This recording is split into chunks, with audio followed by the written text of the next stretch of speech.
Gini teman-teman semua, hari ini, malam ini, 2 minggu lalu kita berkumpul di Suwana Hall. Bicara soal mengapa memilih Jokowi. Malam ini kita bicara memantapkan memilih Jokowi. Dan yang hadir ribuan di ruangan ini.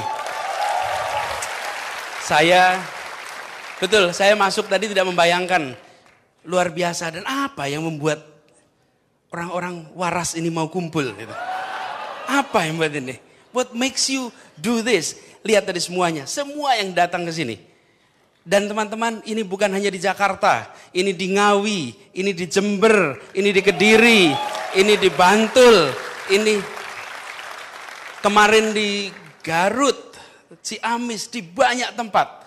Dan semuanya teman-teman, semuanya hadir ingin melakukan perubahan untuk Indonesia. Kita ingin memastikan bahwa tanggal 9 Juli besok, bukan saja pemimpin baru, tapi muncul suasana baru, aura baru untuk Indonesia kita. Jadi, teman-teman, saya terus terang membayangkan ini yang mungkin disebut sebagai gerakan.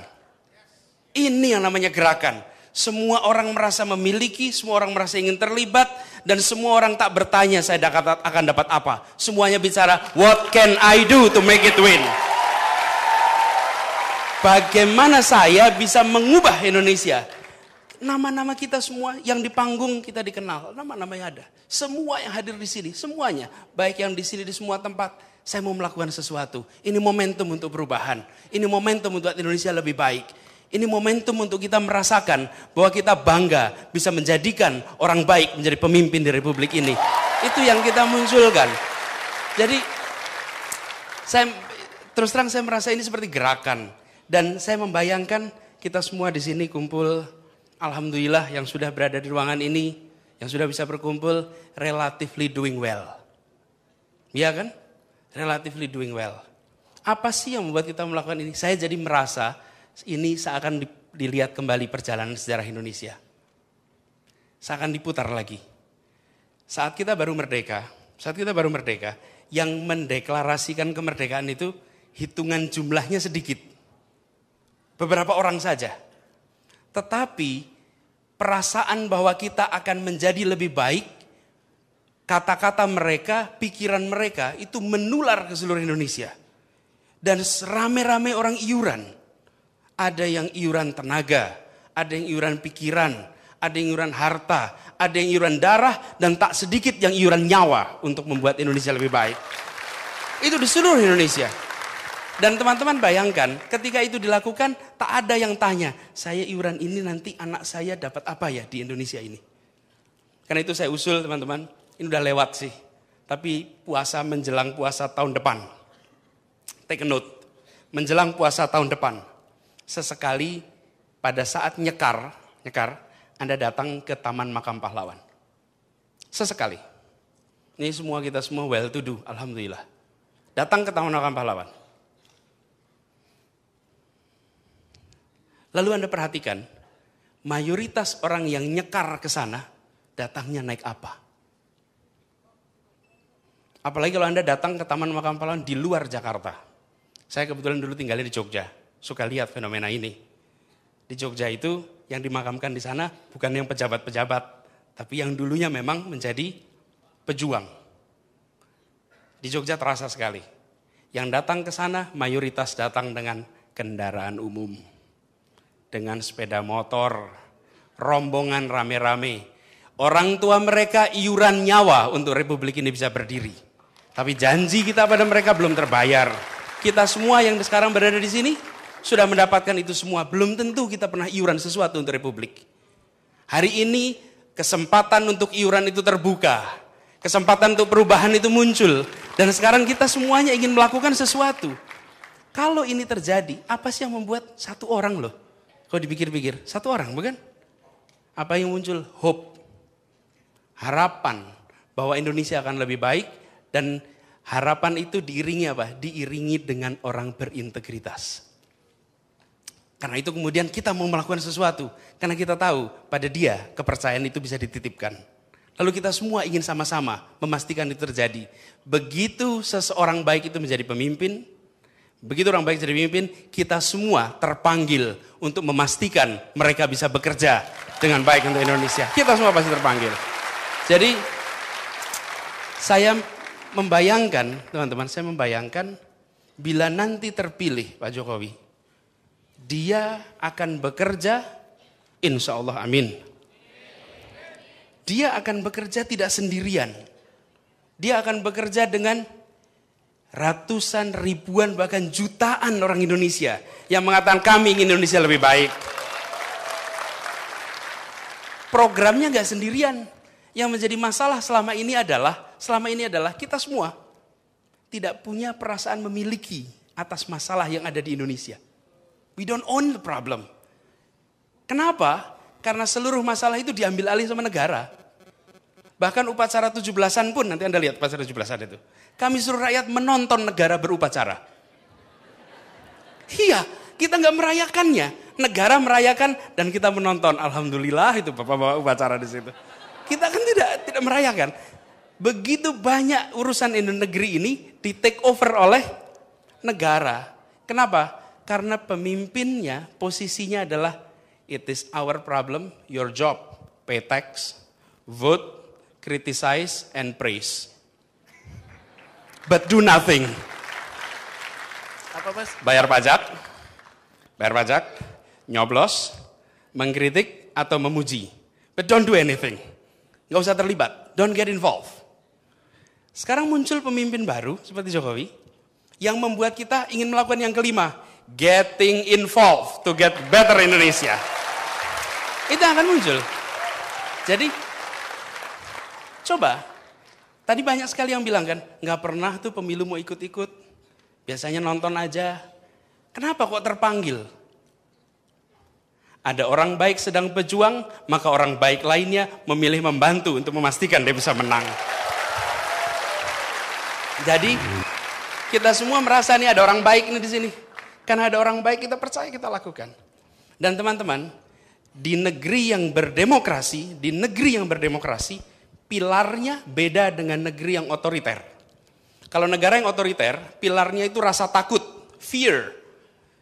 Tanpa fear, authoritarianism akan deteriorate, akan hancur. Karena pilarnya adalah rasa takut. Indonesia pernah kan mengalami rasa takut itu? We don't need fear anymore. We do not need fear anymore. Pilarnya rasa takut. Dan di Timur Tengah sekarang jadi bukti. Rejim-rejim otoriter itu tumbang. Kenapa? Karena rasa takut telah hilang. Rasa takut telah hilang. Dan Twitter, Facebook berjasa menumbangkan rasa takut pada rejim di seluruh dunia. Nah, di negeri yang demokratis, pilarnya adalah trust. Kepercayaan, trust is the pillar of a democracy. Tapi trust ini tidak bisa jalan kalau tidak ada orang yang berada di negara, di pemerintahan yang kita bisa percaya, bukan? How can we trust the system if the leadership is not being trusted? Terus muncul orang baik ini. Yang tadi diceritakan nggak kelihatan kayak wali kota. Kalau ketika udah jadi gubernur udah terkenal, bukan? Tapi waktu jadi wali kota kan nggak kelihatan. Kalau dia ini wali kota agak unik, bicara singkat, terus sampaikan dengan kosakata yang sederhana. Mendadak kita melihat, kok lain ya? Kalau yang banyak sebelumnya jadi pemimpin itu harus kelihatan intelektual. Ya itu lagi puber intelektual sih. Gitu. Makanya kalau sekolah dokter jangan tua-tua, muda-muda aja gitu.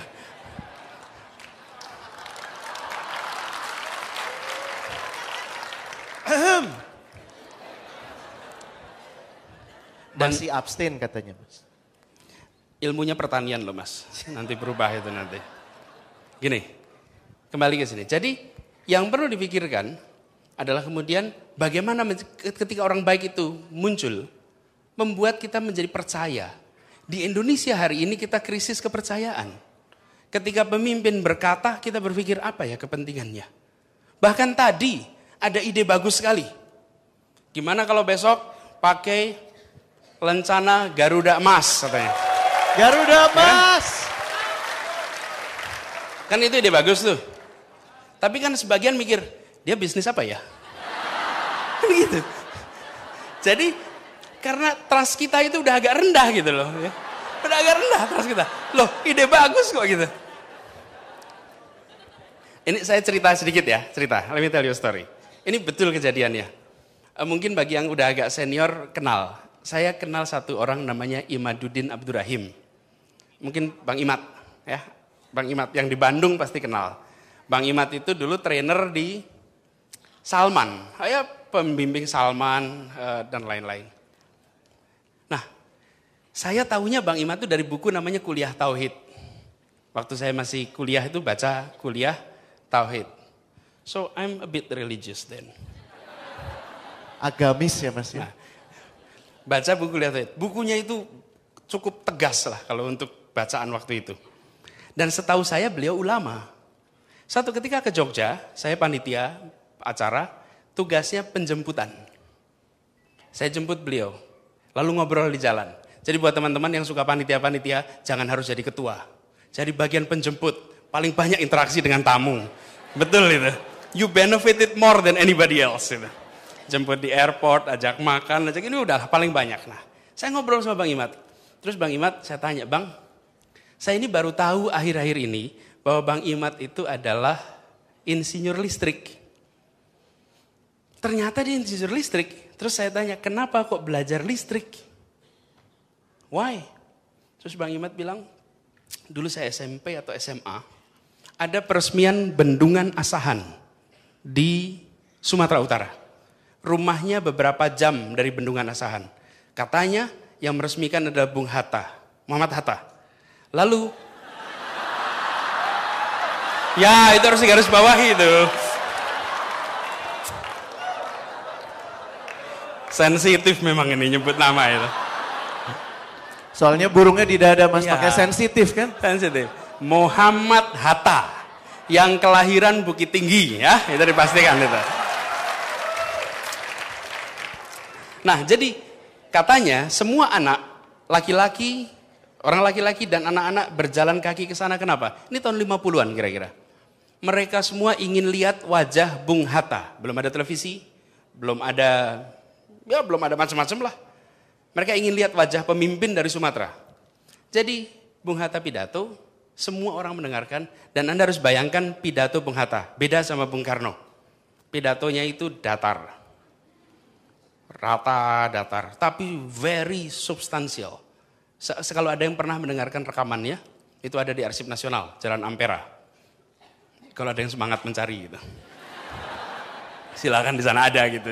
Jadi ada petunjuknya, nggak ada di Google soalnya itu ada di sana.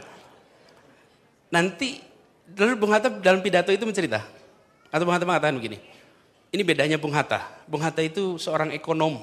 Dia mengatakan, Indonesia ke depan untuk membangun memerlukan banyak listrik. Dan kita harus membangun lebih banyak bendungan seperti Bendungan Asahan. Karena pembangunan ini membutuhkan energi listrik yang amat banyak. Lalu Bung Hatta mengatakan, kita memerlukan insinyur-insinyur listrik. Dan apa yang terjadi? Semua anak pulang ingin jadi insinyur listrik. Karena kata Bung Hatta. Coba kita lihat, what is happening?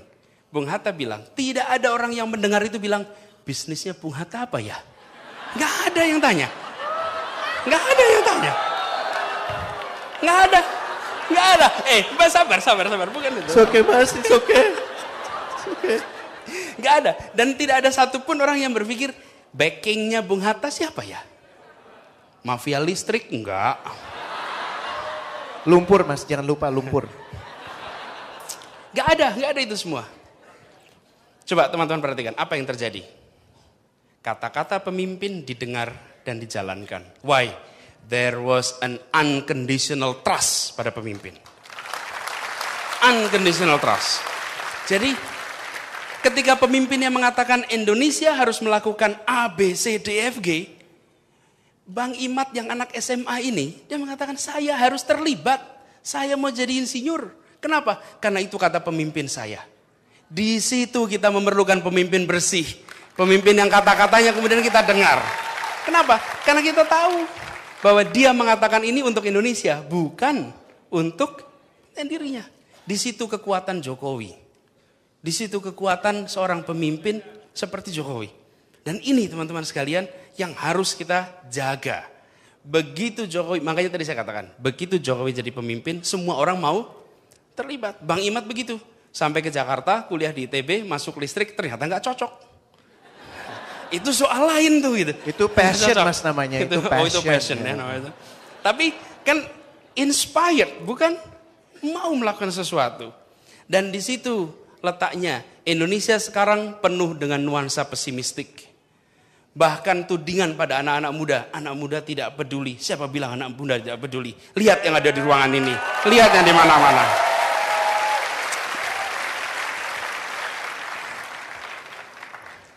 Tahun lalu bapak-bapak purnawirawan TNI itu mengundang saya untuk bicara soal peringatan 1 Juni. Pertanyaan mereka begini, masihkah anak muda Indonesia peduli Pancasila? Saya katakan, bapak-bapak masih sangat peduli. Cuman bedanya, Bapak sekalian, radarnya bapak-bapak itu tidak bisa menangkap frekuensi baru anak-anak muda Indonesia. Jadi, ini yang begini nih. Kan namanya misalnya gerakcepat.com. Bapak-bapak tidak menangkap di website. Jadi mana mereka kok nggak kelihatan gitu. Poinnya adalah kita masih. Dan ini hanya bisa terjadi kalau ada pemimpin yang bisa dipercaya.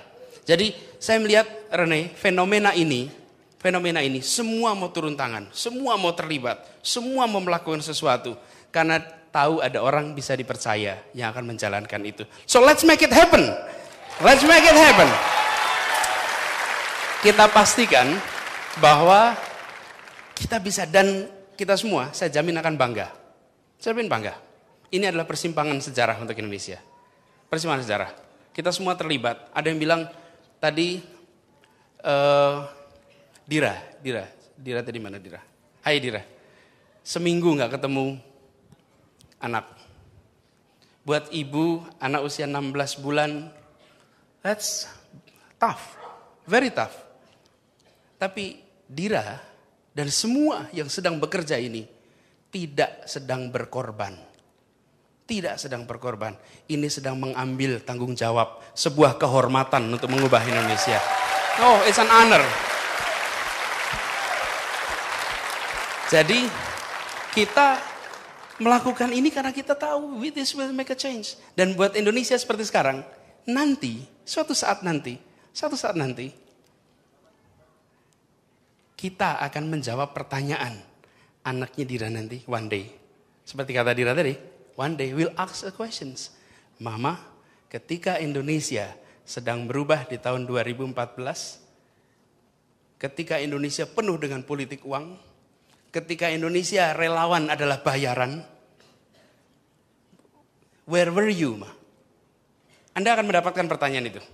Karena di masa depan Indonesia insya Allah sudah nggak banyak korupsi lagi.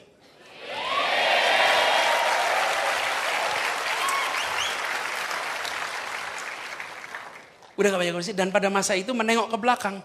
Di masa dulu penuh korupsi. Di mana masa penuh itu. Where were you? Mereka yang ikut terlibat. Akan dengan bilang. Maaf, terpaksa terlibat. Gak biar terpaksa. Waktu itu saya memang menerima perintah untuk terlibat. I was part of a problem. Saya gak melawan. Tapi perintah ya. Bukan inisiatif sendiri. Ya. Tapi mereka yang memilih untuk berjuang, mereka memilih untuk melawan, mereka yang tak membiarkan orang bermasalah melenggang, bisa berkata pada saat Indonesia merubah, I am part of the movement, I am part of what make it happen. Saya membuat ini berubah. Jadi bisa bilang, ibumu mungkin tak terkenal, ayahmu mungkin tak terkenal, tapi satu hal yang pasti, ayah ibumu tak pernah menjadi bagian dari masalah di Republik ini. Itu yang kita miliki. Gitu Rene, lihat.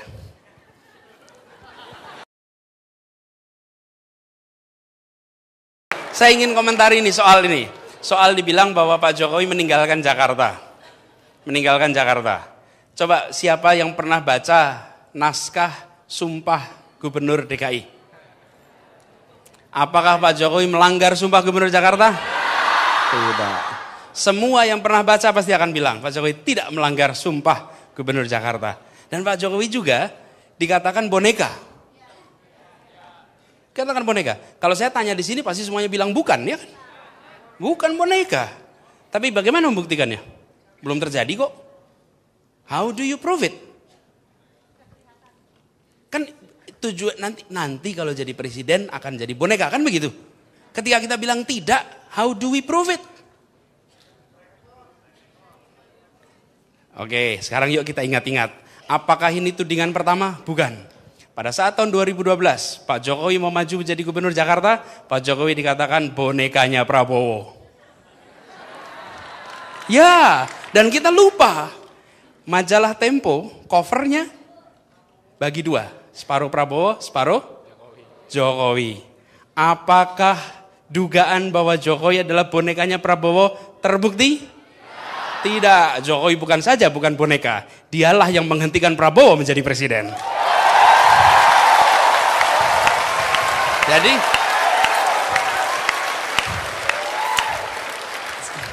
Jadi gini, kalau orang mengatakan sesuatu yang akan terjadi, let's look back apa yang sudah terjadi. Past behavior, predict future behavior. Dan tudingan di masa lalu tak terbukti. Tudingan kali ini tak akan terbukti lagi. Sama aja. Gitu ya. Jadi Ibu itu tidak meninggalkan. Kalau Pak Jokowi pindah jadi gubernur Jawa Barat, namanya meninggalkan orang Jakarta. Tapi kalau Pak Jokowi menjadi presiden, maka Pak Jokowi akan bisa juga menyelesaikan masalah di Jakarta. Gitu ya. Terus tadi, namanya siapa tadi mahasiswaku? Dian. Kau membuatku bangga malam ini. Iya loh, ini mahasiswa semester ketiga, coba bisa tanya begitu, bisa nulis blog. Para Madinah betul Anda ini. Loh, gak apa-apa dong promosi sebentar, promosi. Anyway, tapi nggak boleh pertanyaan, gimana membuat sustainable? Gimana membuat sustainable soal ini? Sebenarnya teman-teman, kita semua punya pekerjaan masing-masing. Kita semua punya pekerjaan masing-masing. Ada yang punya profesi, jam 8, jam 5 ada pekerjaannya.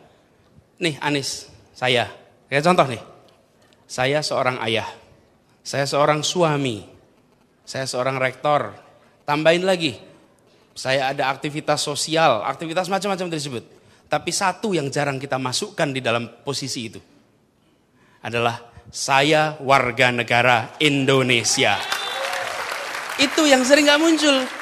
Jadi sebagai ayah saya melakukan A, sebagai suami saya melakukan B. Dan itu tidak bisa dihilangkan. Saya nggak bisa bilang sama istri saya, Fer, hari ini nggak mau jadi suami dulu ya. Nggak bisa. You can do that. 24 hours. Tapi sering kita tidak memasukkan di dalam komponen tugas kita sebagai manusia yang berada di Republik ini, bahwa kita warga negara Indonesia dan kita harus berbuat sesuatu untuk Indonesia. Itu yang harus dimunculkan. Tapi teman-teman, itu nggak otomatis.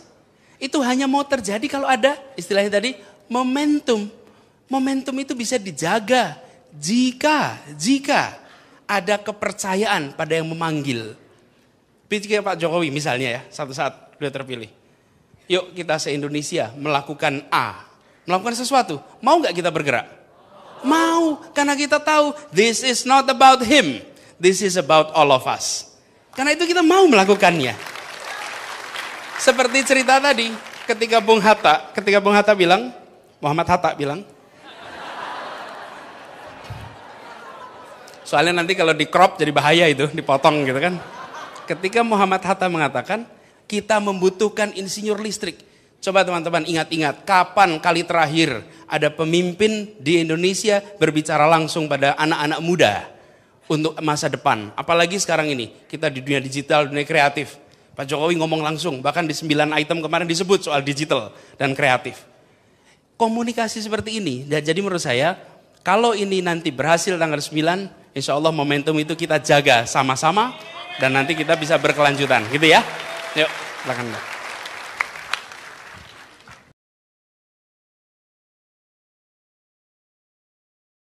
soal isu mampu dan tidak mampu dan bagaimana bisa sekolah. Teman-teman, cara kita mengelola pendidikan bukan hanya di Indonesia, di seluruh dunia mengasumsikan kita berada di tempat yang urban dan heavy population.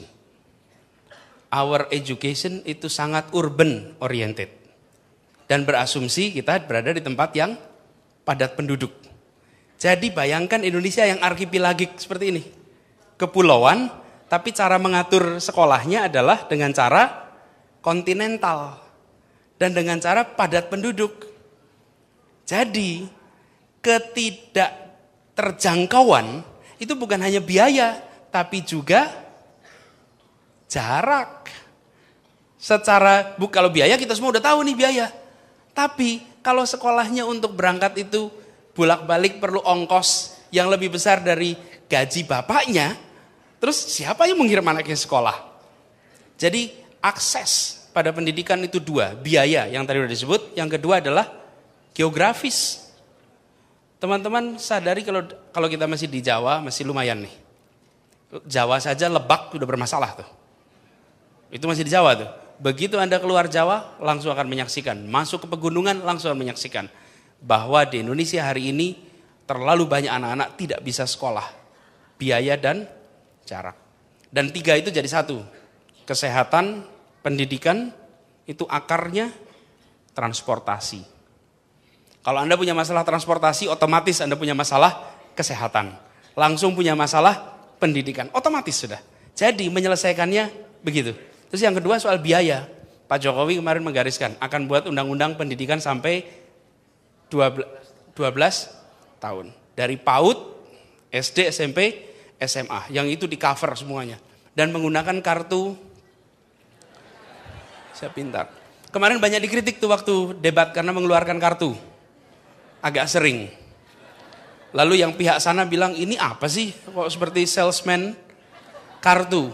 Teman-teman yang mengatakan itu tidak pernah merasakan ditolak di rumah sakit karena tidak ada biaya. Benar. Coba Anda bayangkan ya, misalnya nih, negara sudah mengatur, bila Anda kena demam berdarah, masuk rumah sakit, maka negara menanggung bila itu kelas 3. Misalnya begitu. Itu aturan. Lalu ibu bawa anaknya demam berdarah ke rumah sakit, lalu ditolak oleh rumah sakit. Lalu si ibu mengatakan, saya berhak. Rumah sakit tanya, dari mana ibu buktinya bahwa ibu berhak? Terus pada saat itu dia bilang, saya gak punya bukti. Saya dengar pengumumannya. You cannot answer. That card give the power. Yes. Memberikanlah. Jadi, di sini yang menurut saya diubah. Kenapa? Saya pun belajar. Kenapa yang menarik dari Pak Jokowi? Dia melihat dari sisi ujungnya. Kita biasanya bicara tentang pelayanan itu dari sisi sistemnya. Kita bangun sistemnya seperti apa? Kita semua nih yang pada kerja punya asuransi kesehatan bukan? Mau nggak diberitahu? Ini asuransinya, coveragenya ABCDFG. Ini daftar rumah sakitnya, tapi nggak dikasih kartu. Ayo, nggak dikasih kartu. Tapi ada loh coveragenya, don't worry. Don't worry. Ini announcement dari manajer HRD ini. You are cover. Gak mau pasti Anda minta kartu, bukan? Karena itu proof kalau Anda di lapangan. Nah perspektif seperti ini yang menurut saya akan muncul lebih sering jika Pak Jokowi terpilih menjadi presiden. Jadi kartu itu 12 tahun. Jadi dia tidak bicara BPJS-nya, jaminannya, lebih di ujungnya. Nah urusan negara adalah memastikan sistemnya benar, tapi buat rakyat kan dia nggak mau tahu sistemnya apa. Anda kan juga nggak mau tahu perusahaan itu asuransinya apa kan nggak mau tahu, bukan? Itu urusan Anda. Saya sebagai employee get the benefit of health protection. Tapi bagaimana mengurusnya? That's your business. Nah kita kebanyakan jelasin bisnis ini, mengurusnya. Rakyatnya bingung dan nggak dapat. Ini kembali kepada pendidikan tadi 12 tahun. Terus bagaimana pendidikan tinggi? Pendidikan tinggi memang harus kita ubah. Sekarang ini pendidikan tinggi itu saya sering cerita sama teman-teman. Kalau anak-anak Indonesia dibagi dalam 4 kuarter. Kaya, miskin, nilai tinggi, nilai rendah. Saya sering sekali bilang, kalau Anda berlatar belakang keluarga kaya dan nilainya tinggi, aman tidak? Aman sekali. Kalau keluarga kaya nilainya rendah, aman tidak? Aman lah, orang tuanya ngurusin. Nilai berapapun they will take care. Sekarang muncul nilainya tinggi tapi miskin.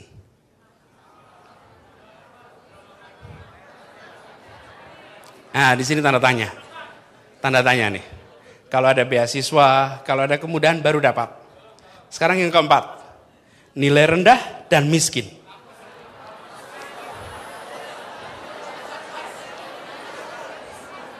Coba sekarang kita pikirkan. Teman-teman semua, Anda harus bayangkan. Pendidikan yang dijanjikan pada bangsa Indonesia adalah pendidikan untuk semua kelompok. Bukan salah satu kuadran yang ada di situ. Bukan salah satu kuadran. Jadi, solusinya apa? Solusinya adalah untuk sampai SMA di cover, universitas bila diterima maka mendapatkan beasiswa. Hari ini yang mendapatkan beasiswa baru sekitar 400.000. 400.000 mahasiswa, 400.000 kalau tidak salah. Nanti harus cek angkanya nih. Dari 4,5 juta orang mahasiswa. Angkanya masih terlalu kecil. Karena itu, kalau saya dulu kuliah di Gajah Mada, saya masuk kuliah bayarnya SPP per bulan, per semester 97.000. Negara membiayai 1,1 juta. Tapi saya hanya bayar 10%-nya. Kalau hari ini ada orang yang mengikuti jejak saya, nggak bisa. Karena dia tidak lagi bayar dengan angka yang nilainya 10% dari total biaya. Nah, ini solusinya dengan memberikan beasiswa. 0 sampai 12 full coverage, lalu perguruan tinggi, bila Anda diterima, di situ kemudian memuncul beasiswa untuk anak-anak. Jadi harapannya bisa masuk ya. Nuklir. Terus terang saya belum pernah mendiskusikan nuklir sama Pak Jokowi jarang ngomong nuklir soalnya Mas. Setahu saya jarang Mas. Nanti saya tanyakan Mas ya. Nanti saya kasih kabarnya ya. Soalnya kalau saya jawab nanti kalau salah, salah bukan? Tapi pendapat pribadi boleh ya? Bukan sebagai juru bicara. Jangan di-quote kata Pak Jokowi. Saya pendapat nuklir is needed. Tapi kita harus pikirkan juga tentang sumber-sumber yang ada senyatanya di Indonesia. Panas bumi misalnya. Tentu matahari, tapi panas bumi dan coal itu sebetulnya batu bara kita dari sisi biaya murah. Panas bumi itu sesuatu yang menarik. Yang sebenarnya tidak kalah dengan nuklir. Yang saya sering khawatirkan bukan soal nuklirnya. Nuklirnya bisa safe. Saya sering takut di Indonesia itu soal perawatan. Perawatan. Ngerawat rumput aja belum aman kok gitu. Ya kan? Bis masih belum aman. Perawatan. Not the technology. Tapi perawatan. Selama kantor perawatannya masih belum bersih, jangan berikan risiko terlalu besar untuk seluruh bangsa. Perawatan, not the technology. Jadi kita kan nggak kepengen tahu bilang mohon maaf ya, jeder gitu, nggak mungkin. Terus mukanya hijau Mas. Nggak bisa. Jadi bukan teknologinya, no questions on the technology, tapi attitude kita sebagai bangsa soal perawatan we're not good yet. Kalau disiplin kita soal perawatan sudah tinggi, anything resikonya bisa diturunkan. Anything.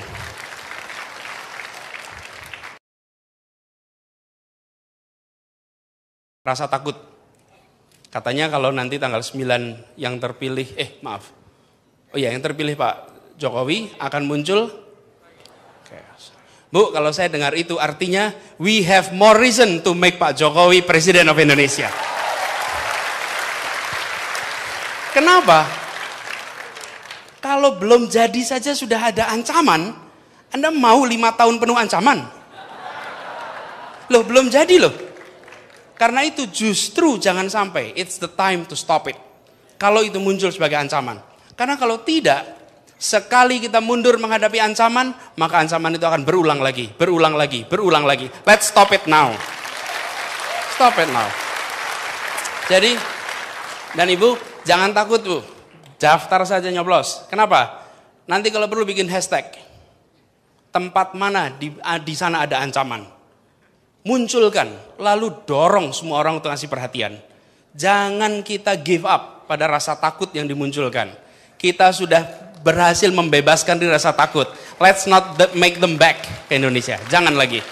Ya, jadi Ibu, usul saya hadapi. Jangan dihindari. Supaya 5 tahun besok kita yang muncul trust, bukan fear. We need no more fear. Tapi what we need is trust. Nah, memang di saat menjalani agak tegang, Bu. Tapi nggak apa-apa, Bu. Nanti buat cerita anak-anak bagus, Bu. Dulu saya mau pemilu agak tegang, tapi yang saya pilih menang. Nah, itu. Oke. Kita hari ini, teman-teman, the momentum is there. Kalau saya tadi pagi dari Jawa Barat, Pak Jokowi pun keliling. Kemarin saya berjalan sama-sama di beberapa daerah. Selama perjalanan itu kadang-kadang jadwalnya kacau. Kenapa jadwalnya kacau? Satu, memang padat. Tapi yang kedua, di tempat manapun diberhentikan oleh rakyat. Di tempat manapun, iring-iringan itu kijang di depan. Kira-kira 10 kijang di depan. Itu diberhentikan. Dan mobilnya Pak Jokowi seringkali orangnya pasang badan. Di depan mobilnya. Mau gak mau berhenti, bukan? Mau gak mau berhenti. Kalau enggak kan perkara, bukan? Pingin salaman dan Pak Jokowi bagiin kaos. Rasa bahwa ini presiden rakyat, ini pemimpin rakyat itu terasa sekali. Momentum is there. Jadi, dan ketulusan dan lain-lain. Ini teman-teman, karena itu harapan rakyat ini menjadi beban besar untuk Pak Jokowi.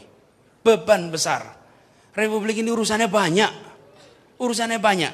Karena itu kita semua harus sadar bahwa menjadikan di presiden itu penting, tapi menjaga agar kita tabah dalam proses perubahan itu tidak kalah penting. Jaga ketabahan kita. Kita ini mau cari nahkoda, kapal tanker. Nahkoda kapal tanker. Kapal tanker yang panjangnya 1 kilometer, kalau mau belok, beda sama speedboat. Speedboat panjang 5 meter, Anda belokkan kemudinya, saat itu juga belok. Kalau Anda naik kapal tanker, panjangnya 1 kilometer, lalu Anda mau merubah haluan, Anda harus merubahnya beratus-ratus kali. Baru pada kilometer ke-10 itu nampak belok. Dari 0 sampai 10, kita harus tabah dan percaya bahwa we are going to the right direction. Itu yang dilakukan. Jadi, now, apa yang harus dilakukan? Ada begitu banyak relawan. Relawan jangan hanya mengandalkan jari untuk mendukung Pak Jokowi. Dengan tweet, dengan nulis di keyboard. No. Mulai sekarang sampai tanggal 9, go out and get to vote. That's number 1.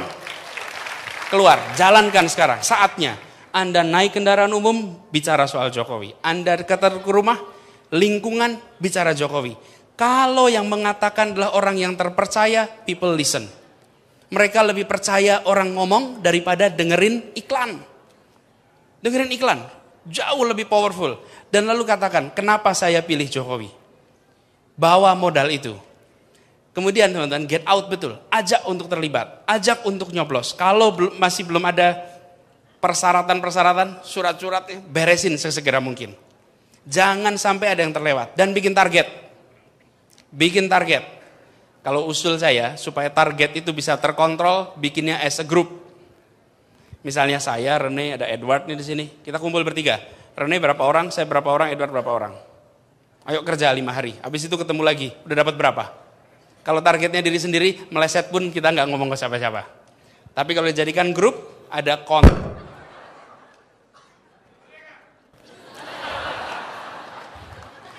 baru speaker aja kita udah kaget ya. Gitu. Apalagi yang lainnya gitu.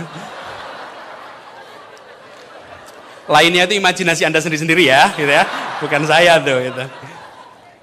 Jadi, teman-teman, nomor 1 itu get out to vote. Yang kedua, usul saya pada saat tanggal 8 malam Anda sudah mengkonfirmasi teman-teman yang akan nyoblos. Jadi 8 malam Anda konfirmasi, teleponin, SMS-in, kontak, jangan khawatir dan jangan malu. Ada pendukung tempat lain yang malu, tidak mau mengungkapkan dukungannya. Bagi orang yang mendukung Jokowi, tak ada beban moral sedikit pun untuk mengatakannya. Nggak ada. Karena itu, Anda katakan saya pilih Jokowi. Tanggal 8 malam. Tanggal 9, yang puasa boleh tidur dulu. Tapi jam 9 pagi, jalan ke TPS. Jalan ke TPS, pastikan teman-teman juga nyoblos. Terus harus ada yang ikut mengawasi. Yang paling ditakutkan, kalau tidak ada intervensi dan lain-lain, insya Allah Pak Jokowi akan menang. Akan menang. Yang ditakutkan adalah ada intervensi-intervensi. Tanda-tandanya ada. Tanda-tandanya dirasakan. Tapi apa yang terjadi? Perlawanan terhadap semua intervensi itu bukan karena perintah dari Jakarta. Perlawanan itu karena semua ingin memastikan orang yang kami percaya bisa terpilih jadi presiden. Itu yang akan melawan. Jadi, yuk turun tangan, yuk terlibat. Awasi, jangan ditinggal.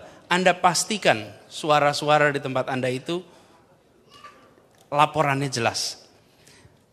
Menjadi saksi, itu biasanya harus dari partai-partai untuk menjadi saksi.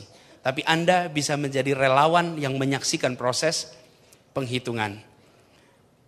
Dan jangan takut untuk mengatakan, saya di sini berdiri atas nama Pak Jokowi JK. Untuk memastikan suara Pak Jokowi JK tidak hilang di TPS ini. Jadi, dan yang terakhir teman-teman, ini menjelang harinya pasti tegang. Pasti tegang.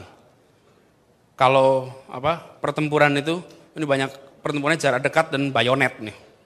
Jadi keluar pertempuran itu lecet-lecet nih. Yang dengan teman, yang dengan saudara gitu kan. Lecet-lecet nih pertempuran ini. Di masa ini sekarang kita tunjukkan bahwa Jokowi JK didorong untuk menjadi presiden bukan sekedar supaya dia menang. Tapi tunjukkan bahwa kalau Pak Jokowi JK jadi presiden, yang muncul adalah rasa damai. Peace yang muncul di situ. Jadi sekarang pendukung Jokowi JK tunjukkan supaya yang di tengah ini juga melihat.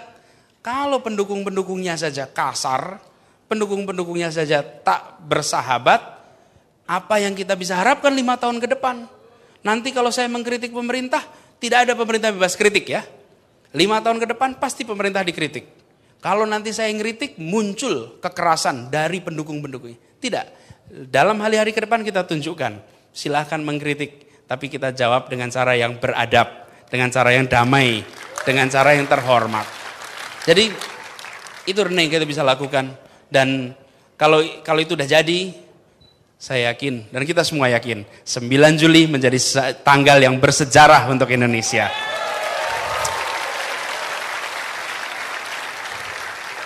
Tepuk tangan buat Mas Anies Baswedan. Thank you.